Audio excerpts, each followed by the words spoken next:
to start by giving just a simple sketch of this approach to the non-dual understanding.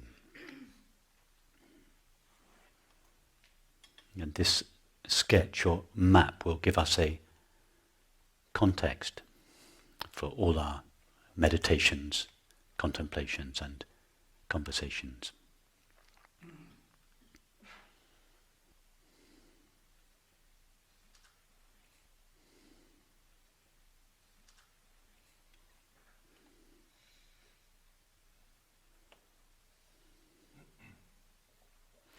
We start with our experience. Why? Because all we know is our experience.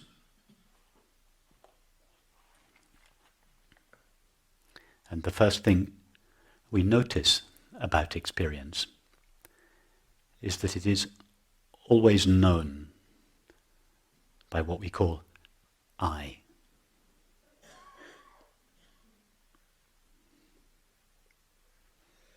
I am hearing these words.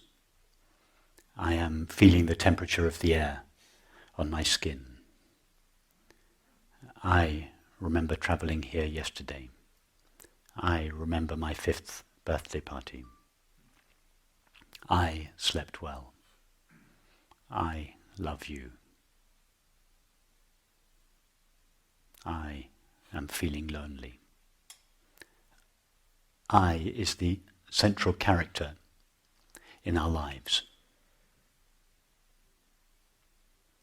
In fact, our entire lives revolve around what we call I.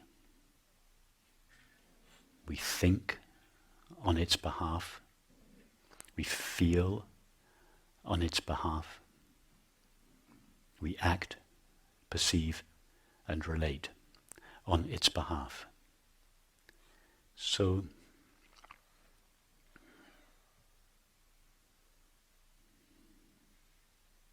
if we want to know the essential nature of our experience, we have to first know the nature of the one who knows it. So the first stage, the first of 2 stages of this approach is the discovery of what we call I.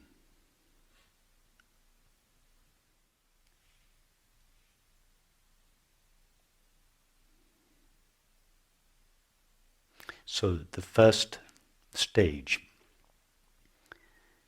in this 2-part process would be the discovery of the nature of I, the nature of that which knows our experience.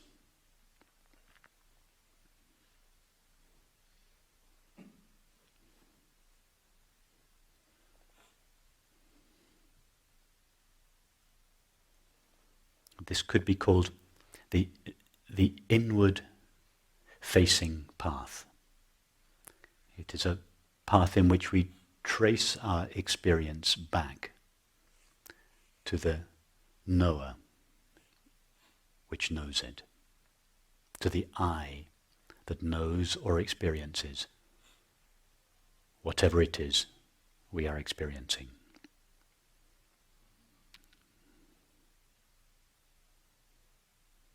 In the Vedantic tradition, it is called the path of discrimination.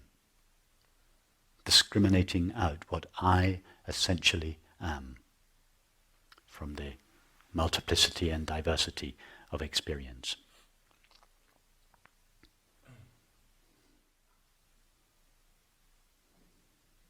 Having discovered or had a glimpse of the true nature of I, we then face outwards again. That is, we face the objects of the body, mind and world, thoughts, feelings, sensations and perceptions, and we re-evaluate them in the context of our new understanding. And this second part of the approach could be called the outward facing path. It is a path that was implicit in the Vedantic tradition, but was explained in more detail in the Tantric traditions. So both these approaches are included here. The inward facing path, the path of discrimination, the return to our true nature.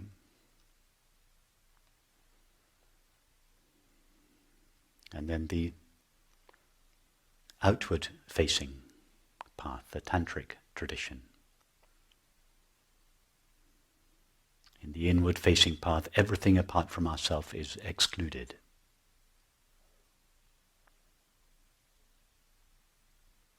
In the outward facing path, everything is included. It is a path of inclusion. And the first path is a path of exclusion.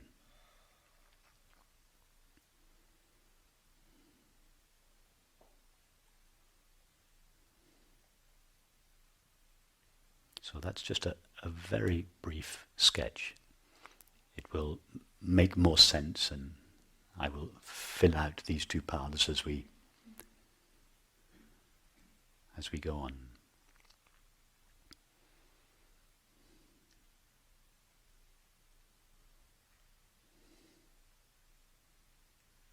So the inward facing path, the exploration and discovery of what I essentially am.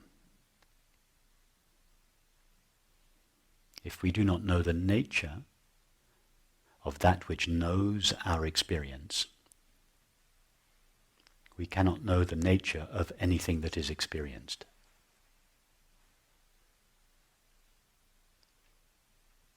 If we want to know the nature of that which is experienced, the mind, the body, and the world, we have to first know the nature of that which knows it. And that which knows it, that which knows our experience, is what we call I.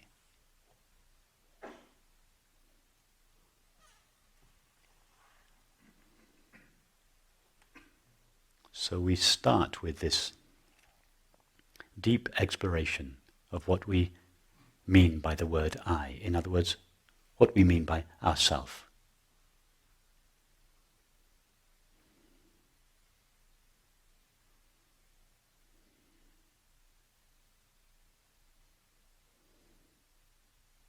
From the conventional point of view, I, ourself, is considered to be the body-mind. And everything else is considered to be the other, the object, or the world. So when we say something like, I see the tree,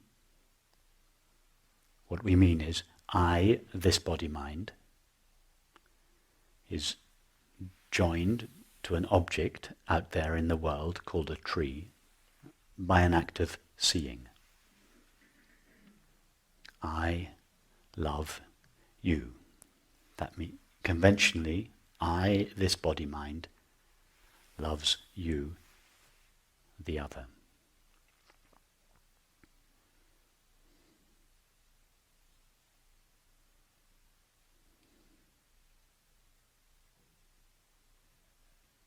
Conventionally, whenever we say or think the word I, we are always referring to either the body and or the mind. I am tall. I am 47. I am married.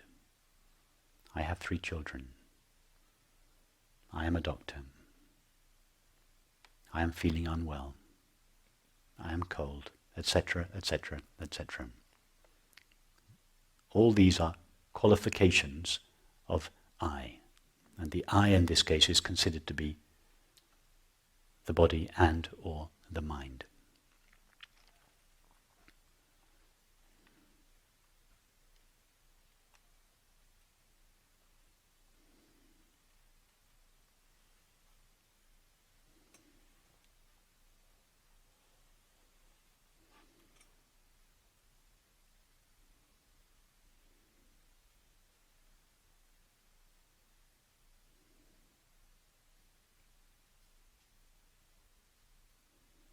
So let us look first of all at the mind, body and world. And in this context I'm using the word mind in a more specific sense than I used it last night. Last night I used the word mind to include all experience, thinking, sensing and perceiving. In this context I mean mind in a narrower sense, just to mean thinking and imagining. It's a more conventional use of the word mind, thoughts and images.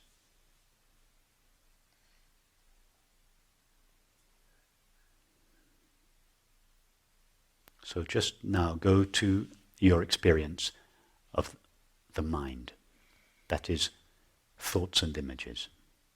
Just allow a series of thoughts and images to appear and flow by, as it were, and then disappear.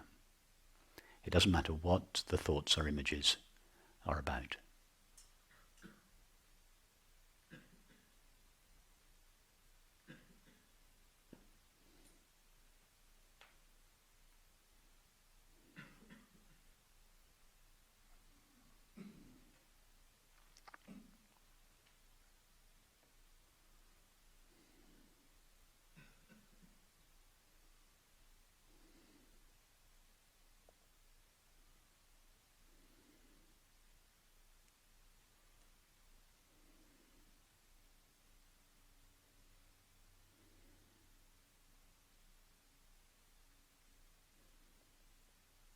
Notice that when a thought or image appears, it is always known. We are always aware of it.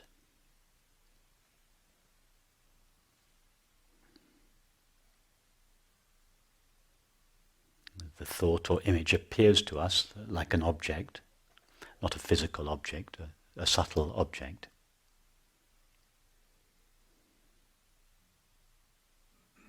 And we know or are aware of that object. Now ask yourself the question, what is it that knows my thoughts? Don't answer it with an answer from the past, from theory, from memory, from what your culture has told you. Imagine that you don't have a past to refer to, and refer only to your current, direct, intimate experience. When a thought appears, you are knowing that thought. What is this you? What is this I that knows or is aware of the thought?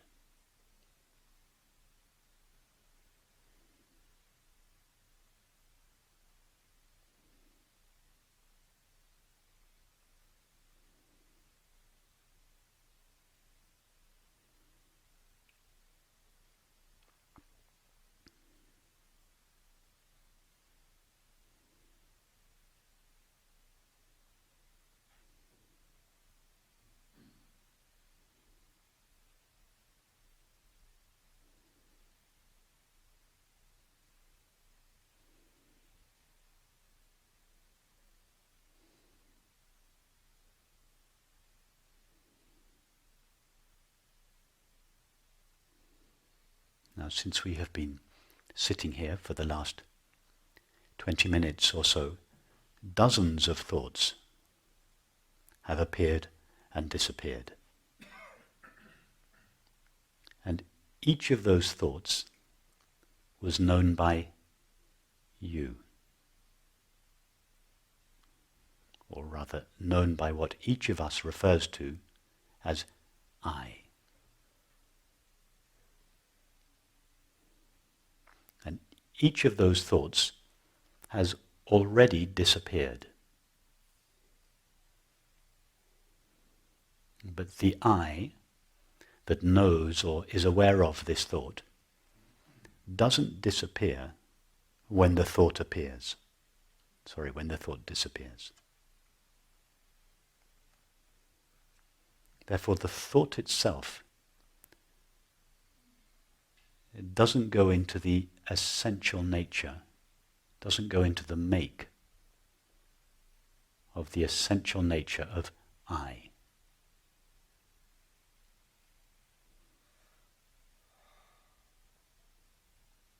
If the thought was part of the essential nature of I, then when the thought disappeared, a little bit of I would disappear with it.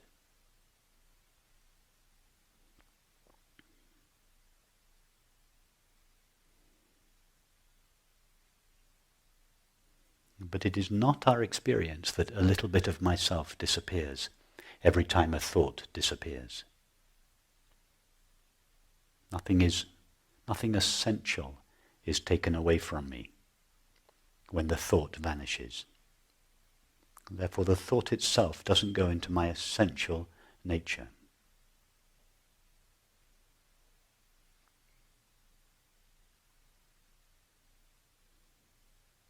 So what I essentially am is not made of thoughts or images. I is that which knows or is aware of thoughts and images, but is not itself a thought or an image.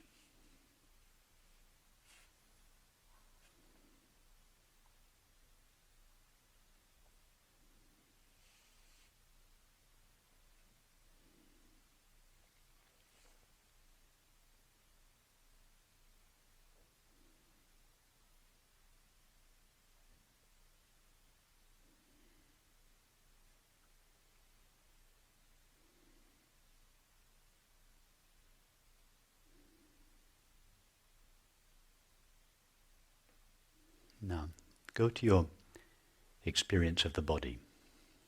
And for this, I recommend closing our eyes.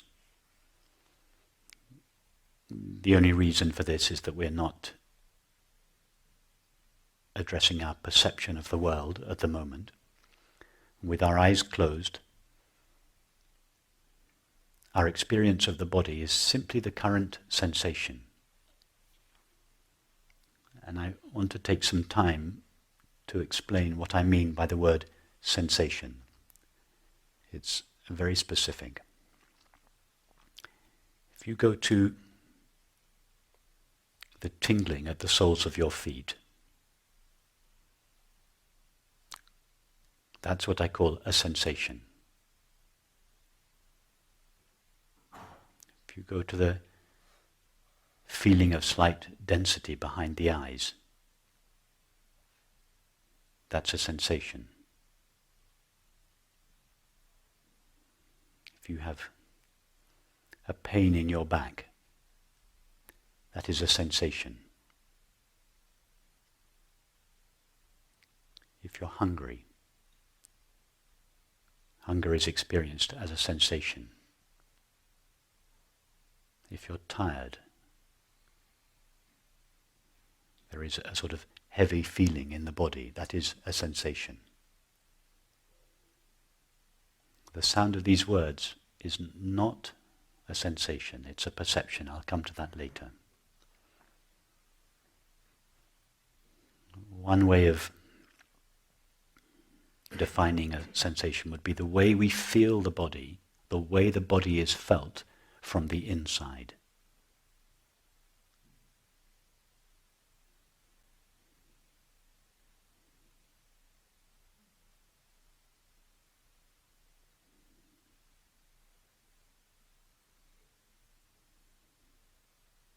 Now, go to the current sensation of the body.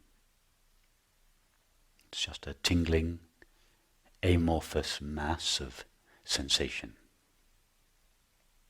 We'll explore this in more detail later, but for the time being, just go to the general, amorphous, tingling sensation. And ask yourself, how long has this sensation been present?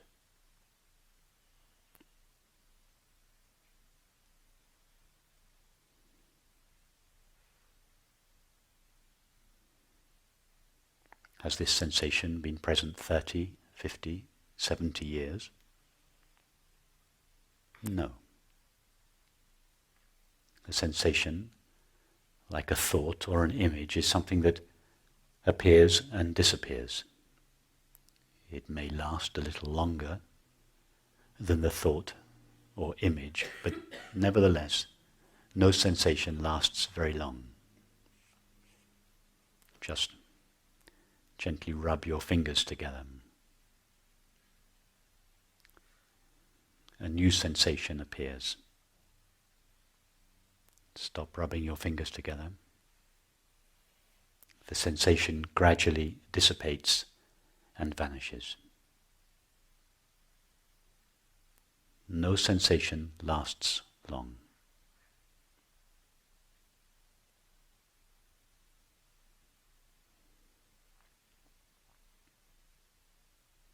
We also see, hear, taste and smell the body. These are perceptions. None of these perceptions last long. In other words, we never experience a continuous body. We have the concept of a continuous body, a body that has lasted 30, 50, 70 years. But our experience of the body is a series of intermittent sensations and perceptions.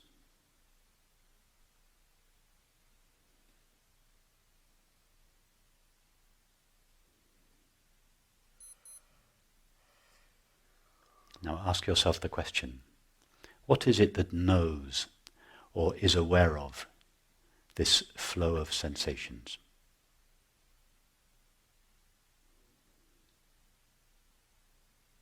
Whatever it is what we call I. I feel a headache. I sense the tingling behind my eyes. I am cold. What is it that is aware of all these sensations?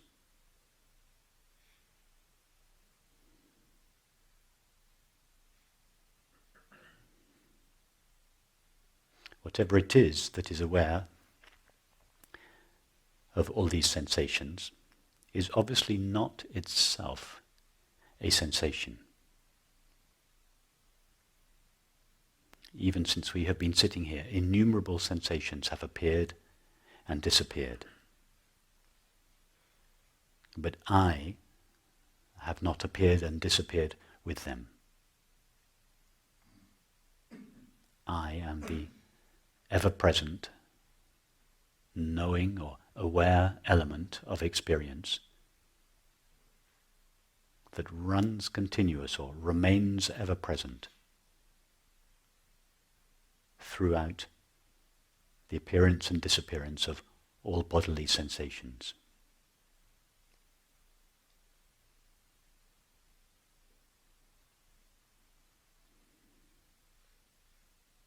Thus, what I essentially am is not itself made of a sensation.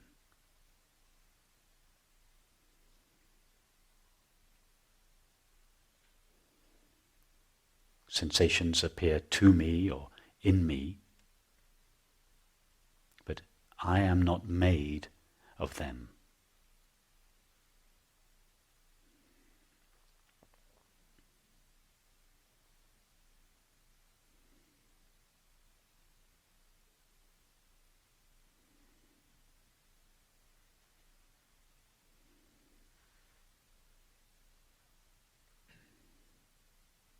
And the third element of our experience is the world.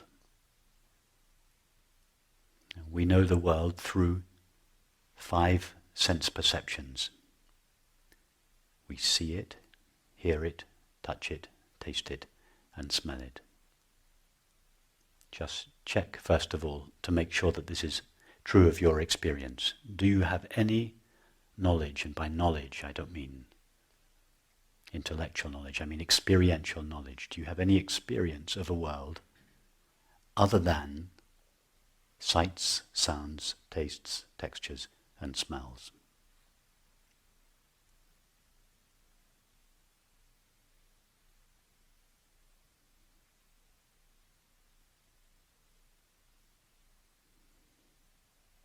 These are what I call perceptions. So perceptions, I use the word very specifically. Perceptions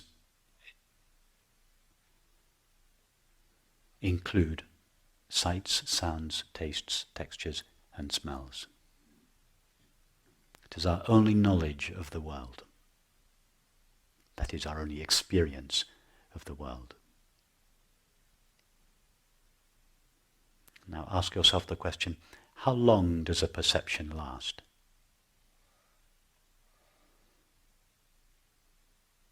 For instance, start with your eyes closed. Open your eyes. Look around. Close your eyes.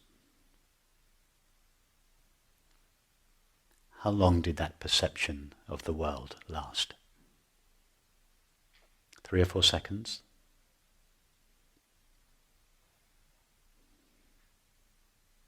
Just go through all the 5 sense perceptions.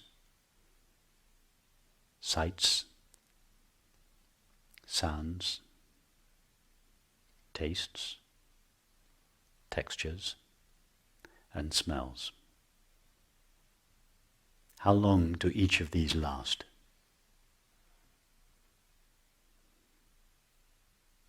30 years?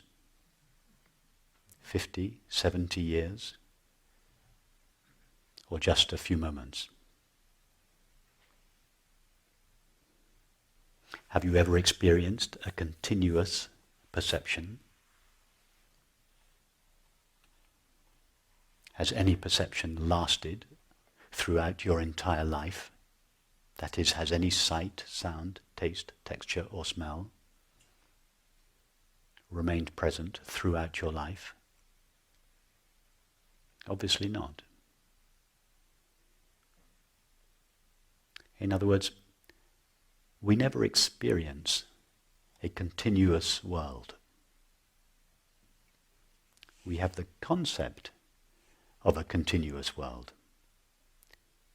But that concept doesn't refer to our experience.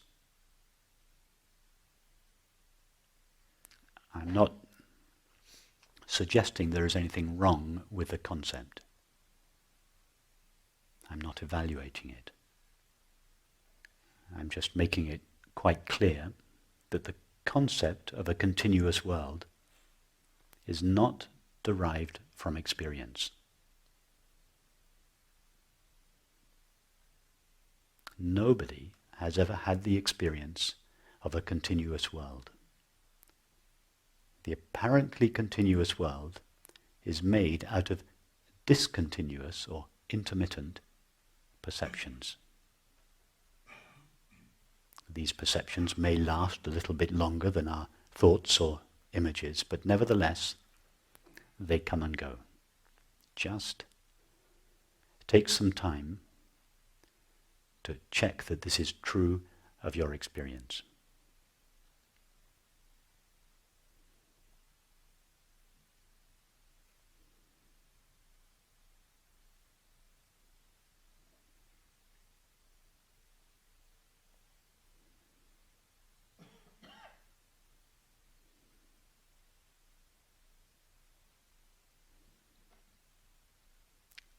Our only experience of the world is perception, and perceptions are discontinuous. Now ask yourself the question, what is it that knows or is aware of these perceptions?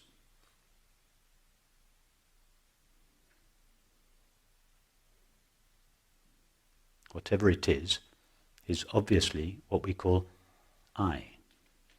I am seeing this room. I am hearing these words. I taste the coffee. I touch the chair. I smell the flowers. I is the name we commonly give to that which knows or is aware of the world.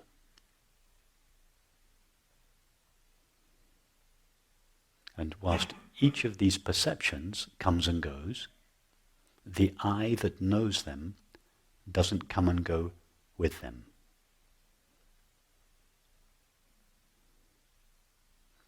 When a perception vanishes, for instance, when the sound of my voice vanishes,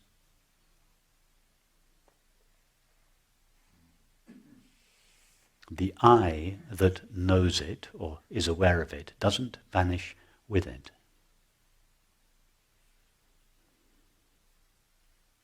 In other words, our perceptions, sights, sounds, tastes, textures, and smells don't go into the essential make of I.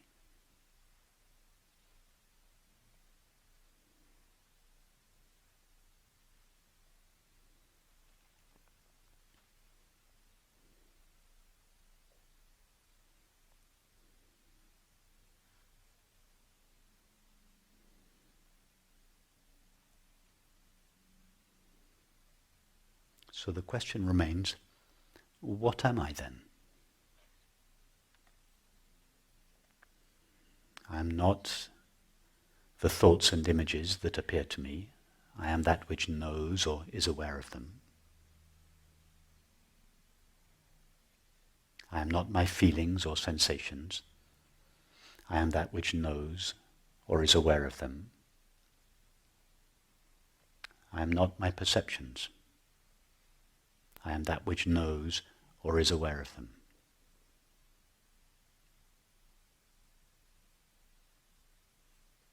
What am I?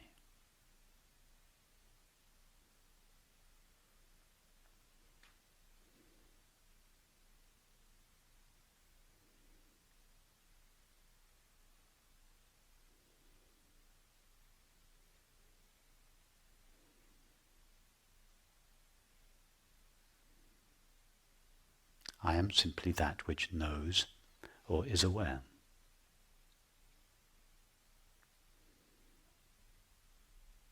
What I know or am aware of is not an essential part of what I am.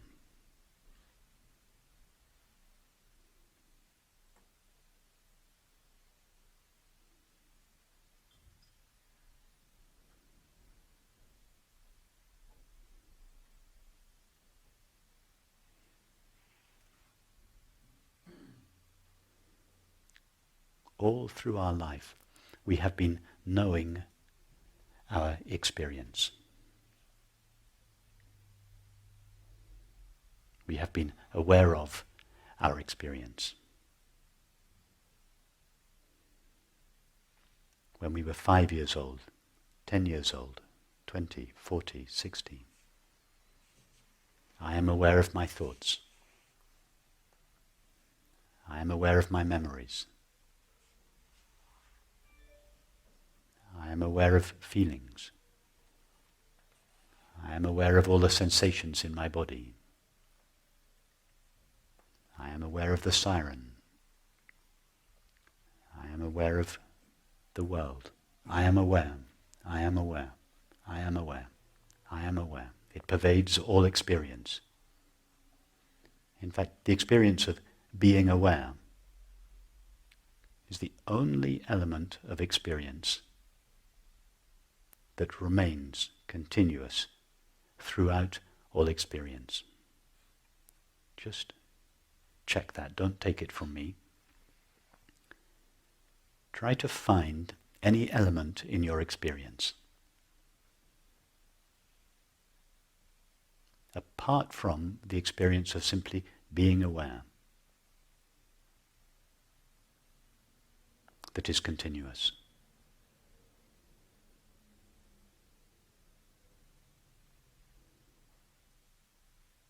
Just start with the last 45 minutes. You have had innumerable thoughts,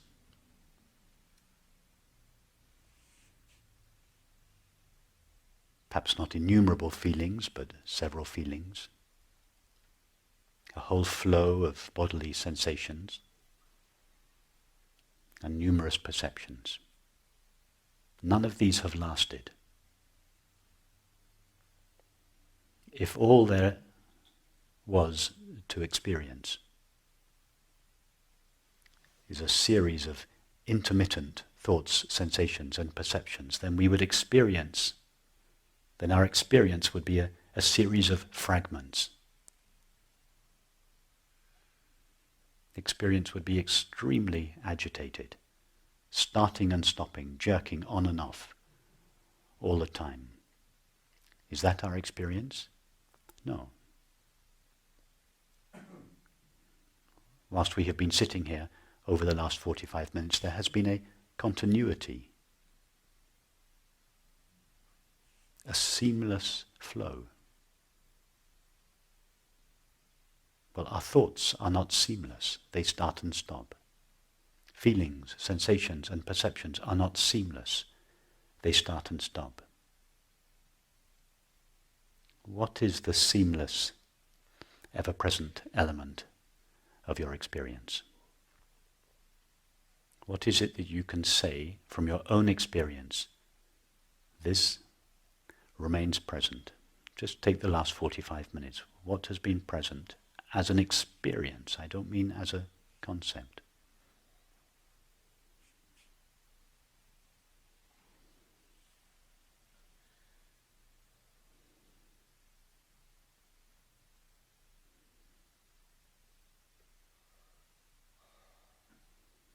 Only the experience of being aware.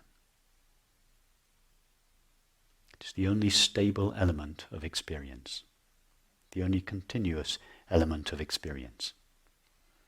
And if you go back further, not just the last 45 minutes, but you go back throughout your entire life,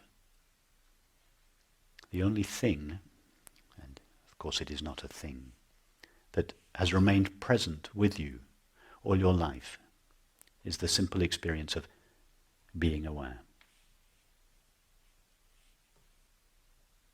In fact, the simple experience of being aware is the only experience that cannot be removed from you.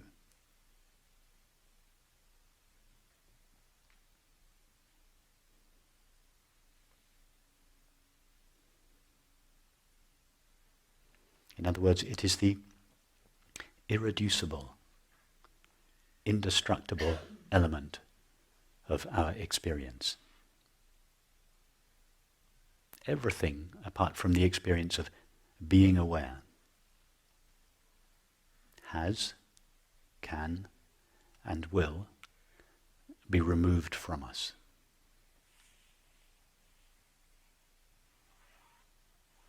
Every thought, every feeling, every sensation and every perception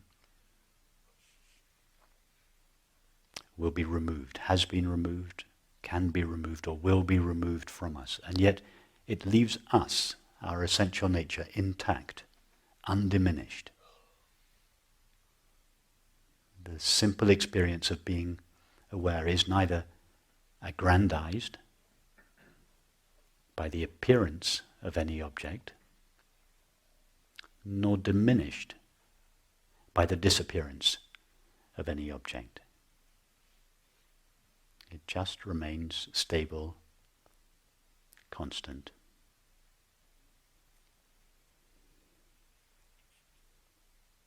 Ever present in the background, so to speak, of our experience.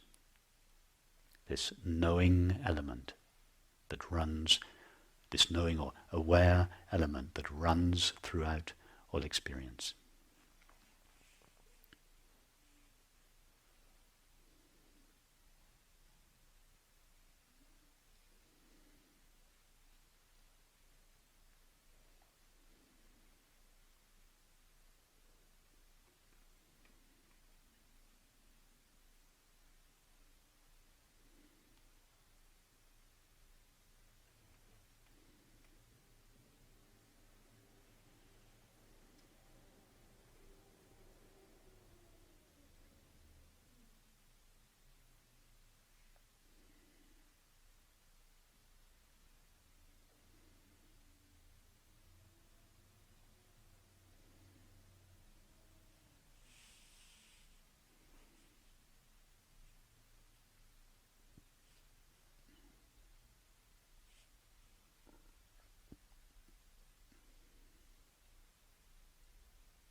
I know that in many cases the mind will already be objecting. What about deep sleep? The experience of being aware disappears then. What about anesthesia? What about death? What about before I was born? How can you say the experience of being aware is continuous? We'll go into this more in our conversations.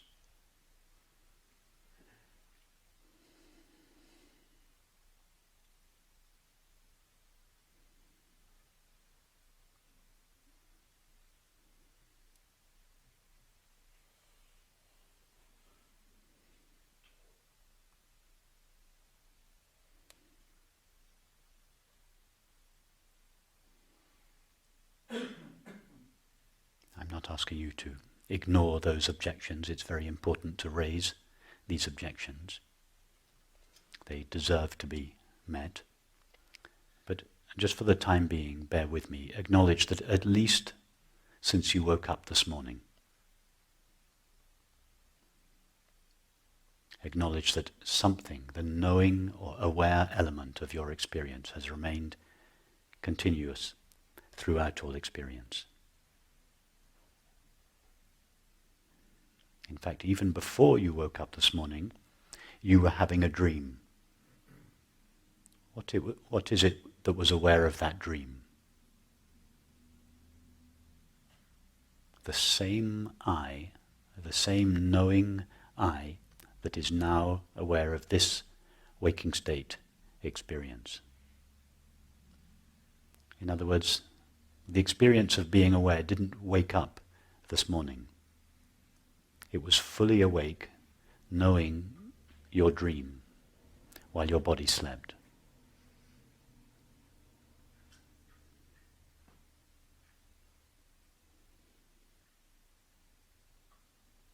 We won't go further into deep sleep at the moment.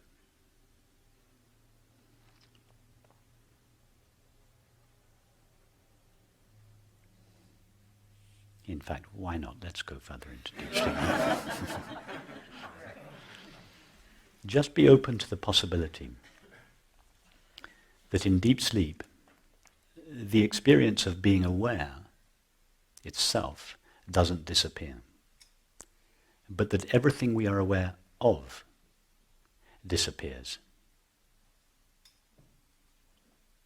leaving just this pure being aware,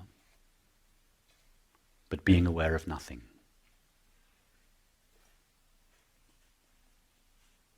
After all, when we say, I slept well, we are referring to an experience. When somebody asks us, did you sleep well? In the morning, we don't guess, yes, I slept well. We know I slept well. How come we know I slept well? What is it that had the experience of sleeping well? What is it that knows that experience? It is obviously I. I slept well.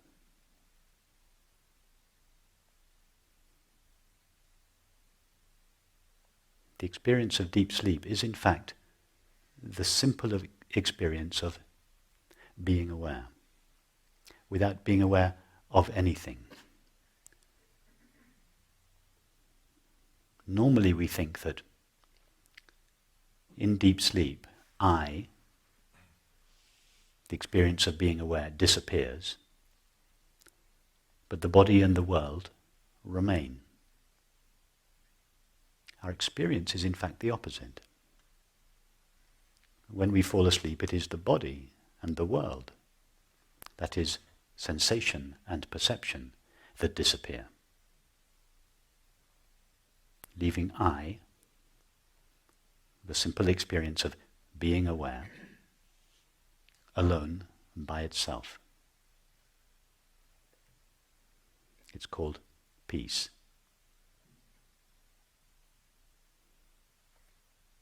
The experience of being aware, just resting in itself.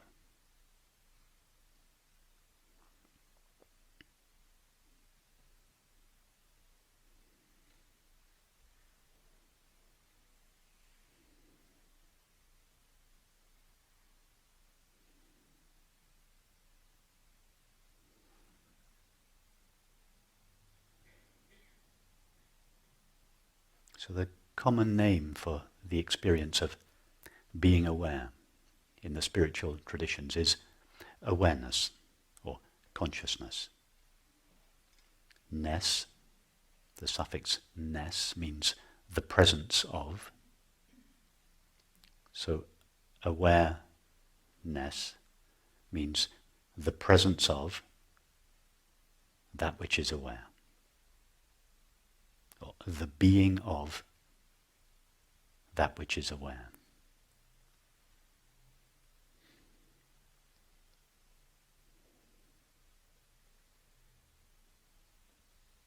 The limitations of the words awareness or consciousness, and there are limitations to all the words that we use.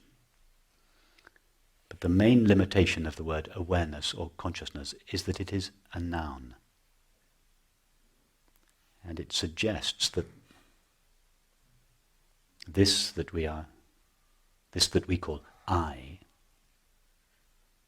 the simple experience of being aware, is some kind of thing, albeit a very subtle, transparent thing, like an empty space. In fact, quite often, as many of you well know, awareness is likened to an empty space. Space is the subtlest object, or one of the subtlest objects that the mind can conceive. It is empty and transparent, but it is still an object. So for this reason we sometimes hear expressions like the space of awareness. There's nothing wrong with that expression.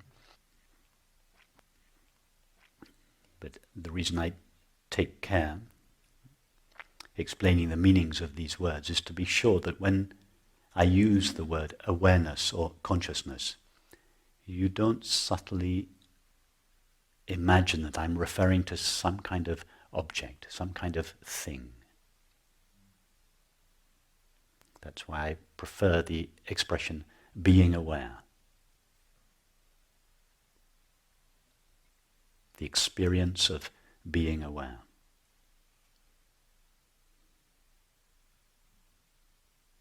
It's a little subtler than the word awareness. I will often use the word awareness, but please understand that I'm not referring, for instance, to a state of the mind. I'm referring to the knowing element, the aware element, which is itself empty of all objects. That is, it is not essentially made out for thought, feeling, sensation, or perception. That is why sometimes awareness is described as empty or void. Sometimes it is called nothing. You might hear someone say, what I essentially am is nothing.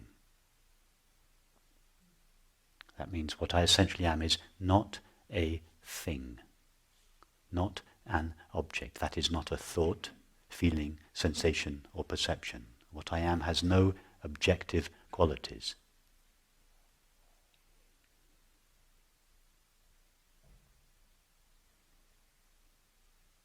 If this is misinterpreted, it can easily lead people to believe that non-duality is a kind of nihilistic doctrine. And indeed, some versions of contemporary Advaita are nihilistic doctrines. All that is meant when we say, I am nothing, is I am not something objective. I cannot be found. as a thought, a feeling, a sensation, or a perception.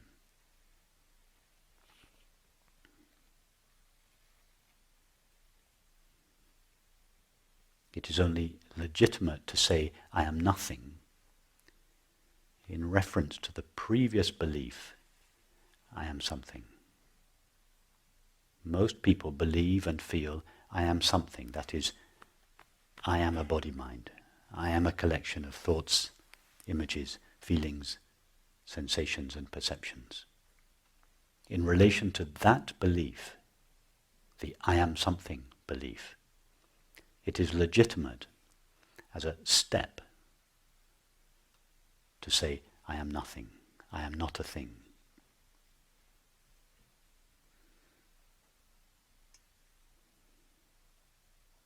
That which I truly am, the simple experience of being aware, is not itself a thing. What I am is this experience of being aware. Now when I say this experience, I'm using the word experience in a very particular way. Normally when we talk of experience, we mean objective experience. Thoughts, feelings, sensations, perceptions. The mind, the body, and the world. We could qualify these as objective experiences. The experience of being aware has no objective qualities. And yet at the same time, it is an experience.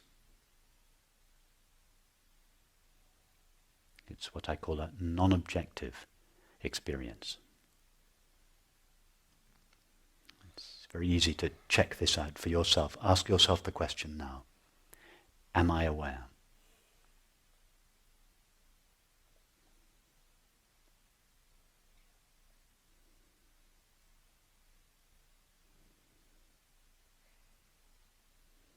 I trust the answer is yes.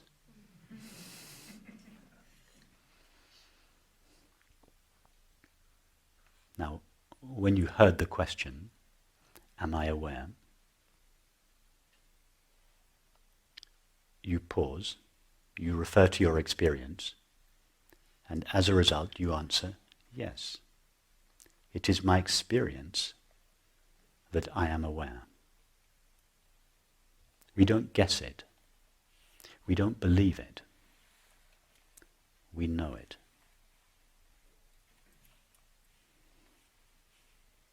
We know the experience of being aware. Or rather, we are aware of the experience of being aware.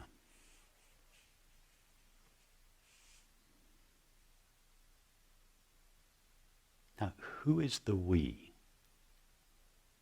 When we say, I am aware that I am aware, or I know that I am aware, what is the I that knows that I am aware?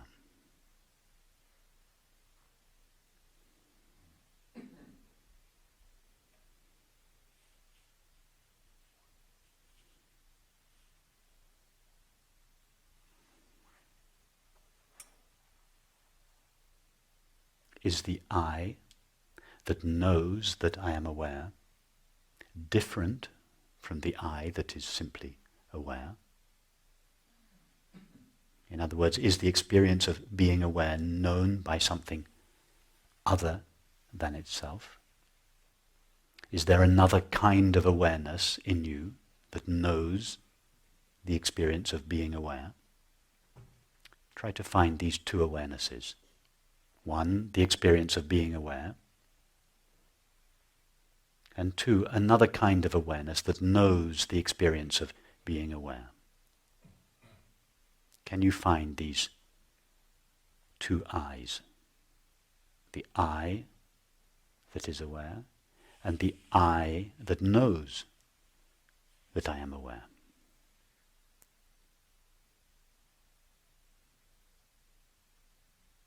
No. It's the same I.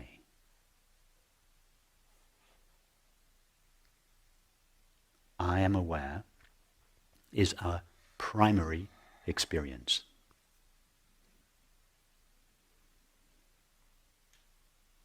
How do we know that I am aware? Because I am aware that I am aware. And the I that is aware is the same I that knows I am aware. In other words, awareness knows itself. Awareness is not known by some other kind of mind. Awareness is primary experience before it knows anything else, like a thought, sensation, or perception. Its primary experience is to know itself. But it doesn't know itself as an object, in the way that it seems to know a thought, sensation, or perception. In other words, it doesn't know itself in relationship, in subject-object relationship. The I that knows is the I that is known.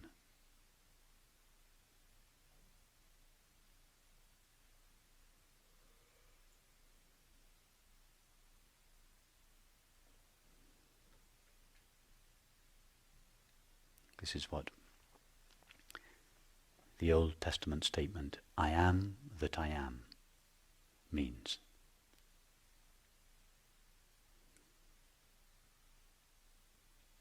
The statement which Ramana Maharshi once said was the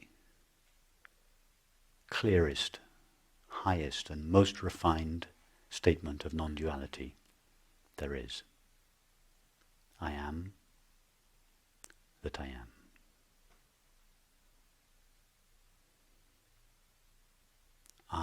That's a shorthand version of I am that which is aware that I am aware.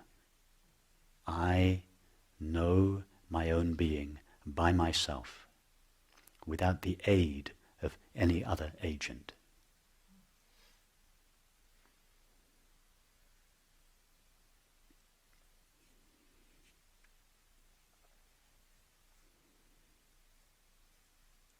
Now, what does awareness need to do in order to know itself? Where does it have to go?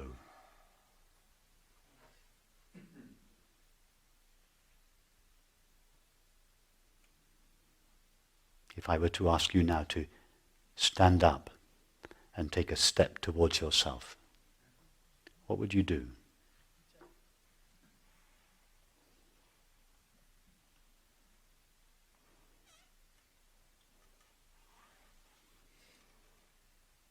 It's like that for awareness. In order to know itself, it doesn't have to do anything. It doesn't have to direct its knowing towards itself. It's like asking, what does the sun have to do to illuminate itself? Its nature is illumination. Just by being itself, it illuminates itself. For the sun to be itself and to illuminate itself is the same. Illuminating itself is not something that it does. It is what it is. It's the same for awareness. Knowing itself is not something it has to do. Just by being itself, it knows itself.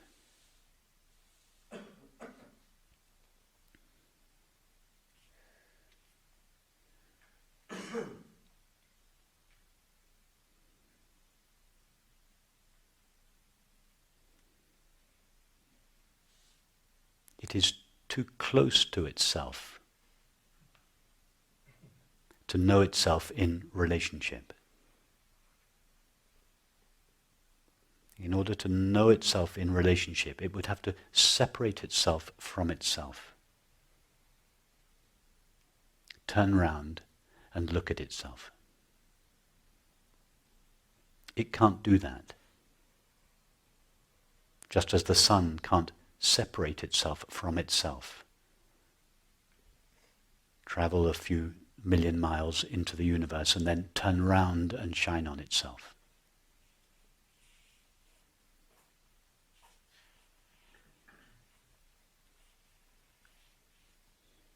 In order to illuminate something other than itself, the sun must direct its rays away from itself towards that other planet. But in order to know itself, it doesn't need to shine its rays on itself. It is the illumination of itself. It is self-shining, self-illuminating.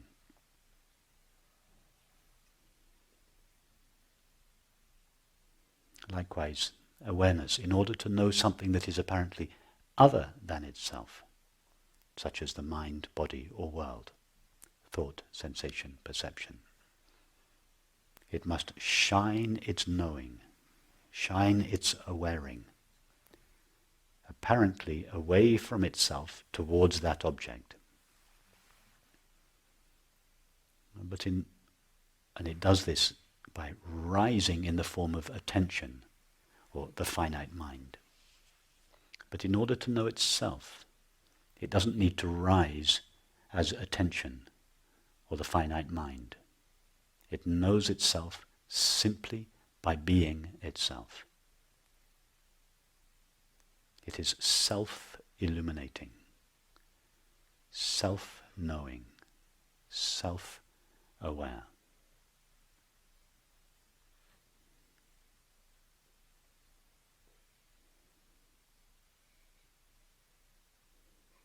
Please remember, I'm not talking about some extraordinary cosmic awareness which we don't have any contact with. I'm talking about the very knowing with which each of us is now knowing our experience.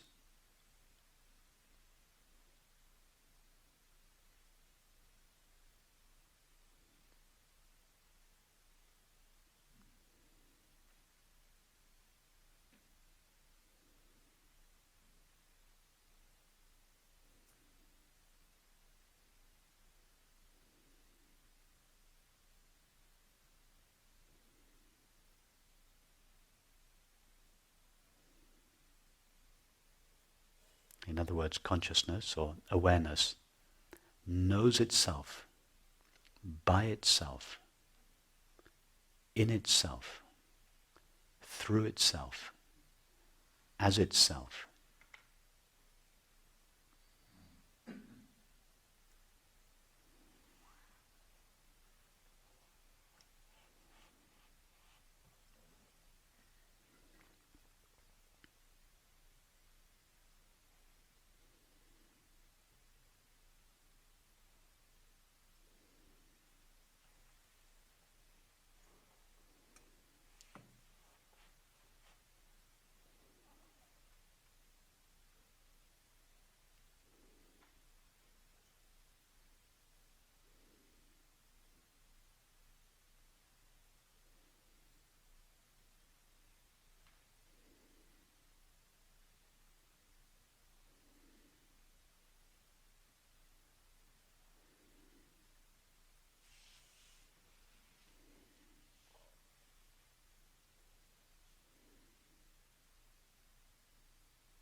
So we can say from our experience that what we call I is present and aware. The experience of being aware is its irreducible nature. Everything apart from the experience of being aware can be removed from us. But the experience of being aware itself is irreducible, indestructible.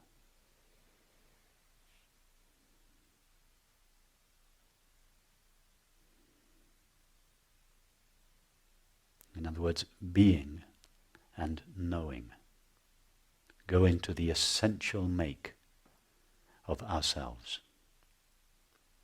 When I say being and knowing, I don't mean that these are two elements.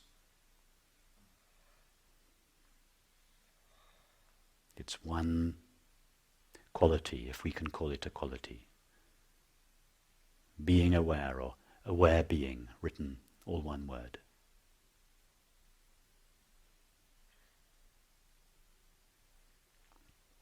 We can say that this aware being, or experience of being aware, is empty.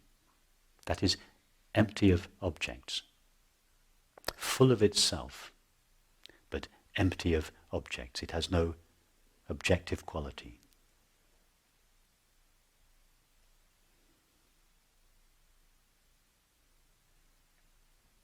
It is self-aware.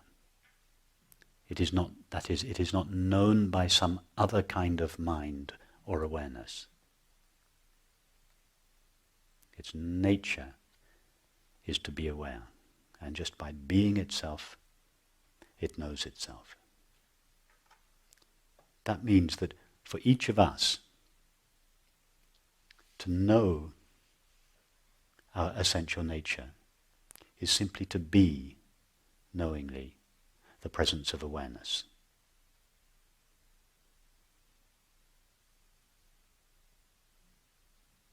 That is why it is said that simply being is the highest meditation. We cannot know ourselves as something, as an object. We cannot direct our attention towards ourself.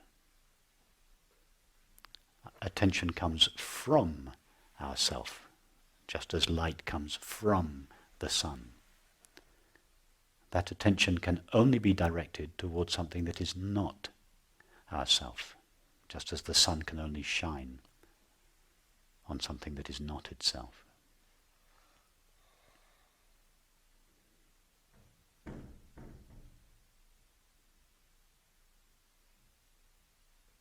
So the way to know our true nature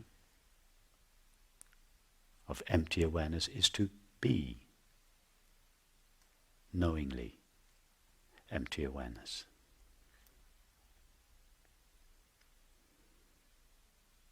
This is a little frustrating for the object-knowing mind, because the object-knowing mind would like to know its source in the same way that it knows other things, that is, as an object, in subject-object relationship. It's not possible.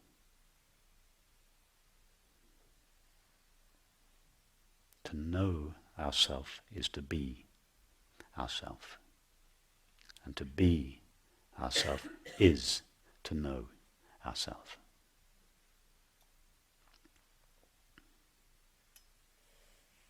That is why I think I said sometimes last night, true meditation is a non-practice.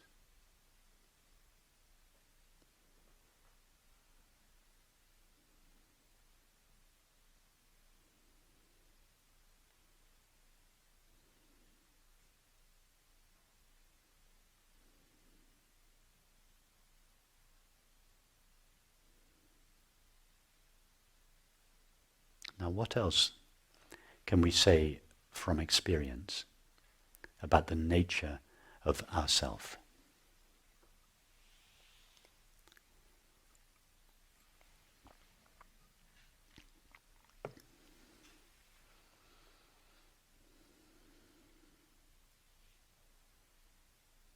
We have discovered that I am, and that the I that I am is aware that I am. In other words, we have discovered that I is simply this experience of being aware, or aware being. And that this experience of being aware is empty of anything other than itself.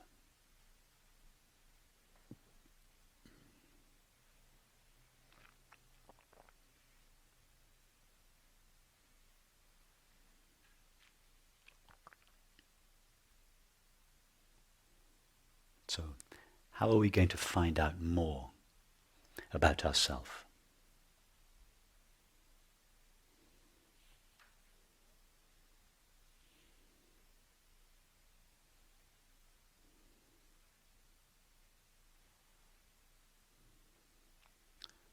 When we normally want to find out about something, we direct our attention towards that something.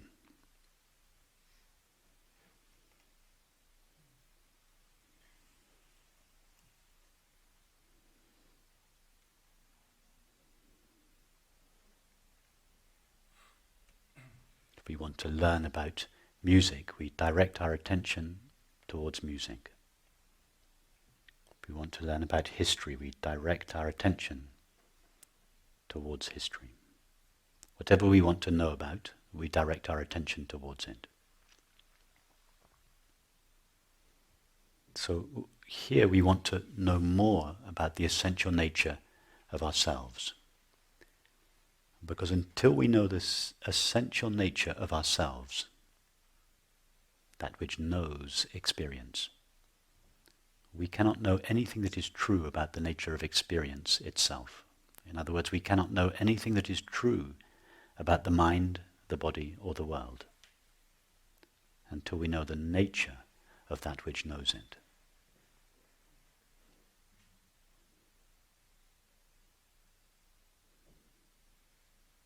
Therefore, the investigation into our true nature is the highest endeavor any human being can engage in.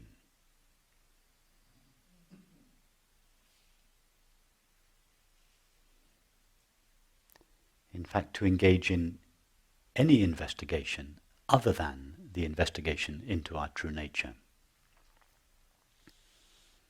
will always lead to disappointment. Because everything we know is a reflection of the nature of that which knows it. If we think, I am a temporary finite self, in other words, if we think I am a body-mind, all our knowledge, however refined our knowledge may be, will be an extrapolation or an expansion of that belief. In other words, everything the finite mind knows is predicated on the belief that the mind's essential nature is temporary and finite. Therefore, if anyone truly wants to know what the mind, the body, or the world is, they first have to know the nature of consciousness.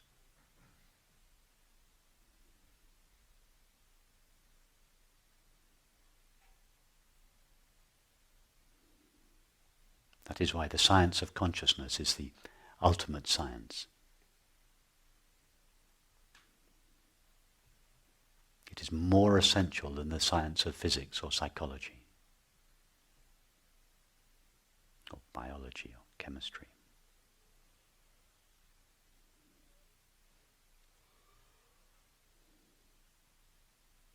So how are we going to find out more about the nature of ourselves?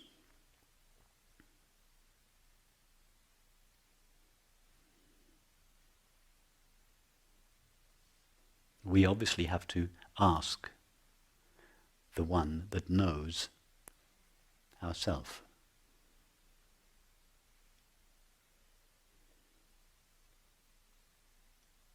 What is it that knows ourself? Itself. The only way to find out anything about the essential nature of ourself is to go to that. It is not to read a book or listen to a teacher. Nobody can give us knowledge about ourselves.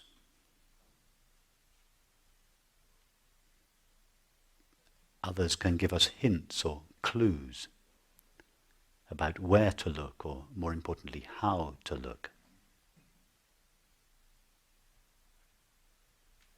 But if we want to know for ourselves, from first-hand experience about ourselves, it's just between ourself and ourself. There is no room for anyone else in that relationship.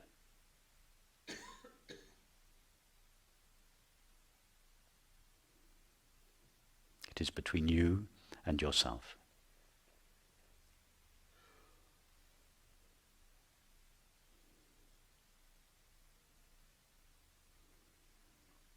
If the Buddha were to show up here this morning, and you were to have the option of giving your attention to the Buddha or giving your attention to yourself, I would recommend the latter.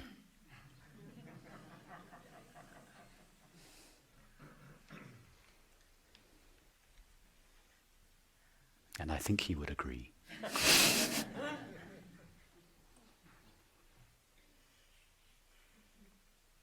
So give your attention to yourself now.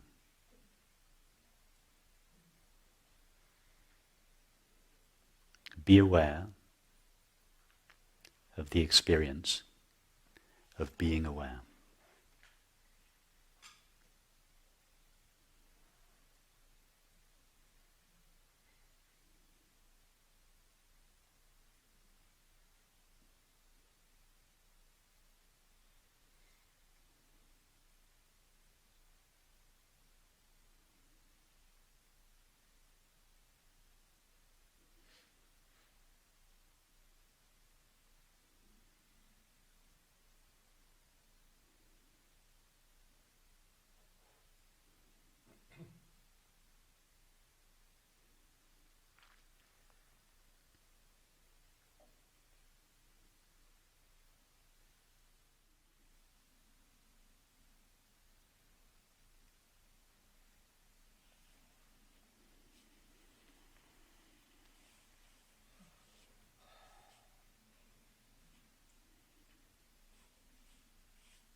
The phrase, give your attention to the experience of being aware, is a little misleading, because it's only possible to give our attention to something with objective qualities.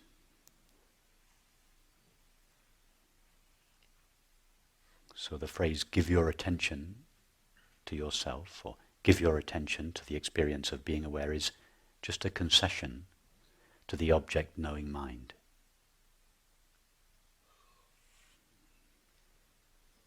So it's not really a giving of our attention or a directing of the attention. It is rather a relaxing of the attention. The experience of being aware is at the source of attention. It can never be the object or destiny of attention.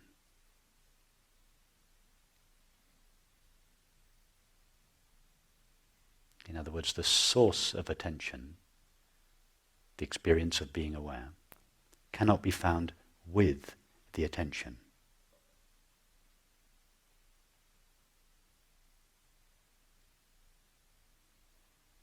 It is rather a relaxation of the attention, a sinking of the attention, not a rising of the attention.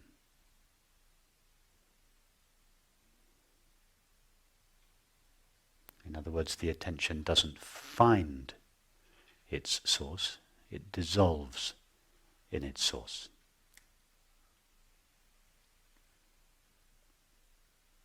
That is meditation, the essence of meditation. The sinking of attention into its source. Being aware of being aware.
If you seem to lose touch with a simple experience of being aware, one of the most direct paths back to this non-objective experience is to simply ask yourself the question, am I aware? Pause, and then answer yes. The question, am I aware, is a thought. The answer, yes, is a thought.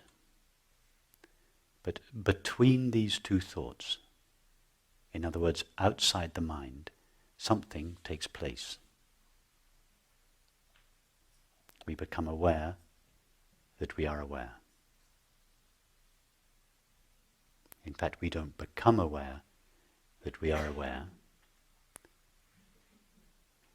Rather, we notice the experience of being aware, which was previously veiled as a result of directing our attention towards an object.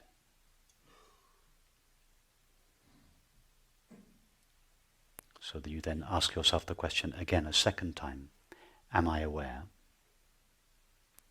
Pause, and stay in the pause.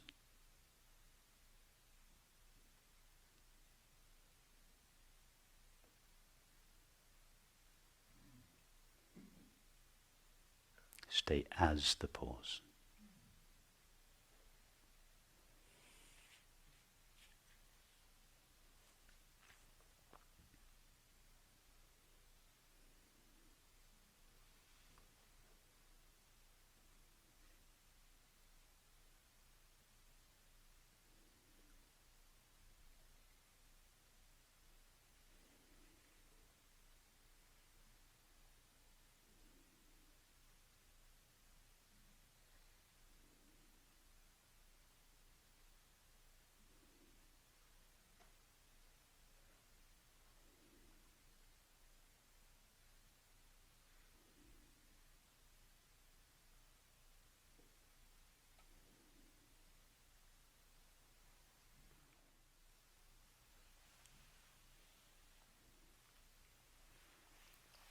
Thank you.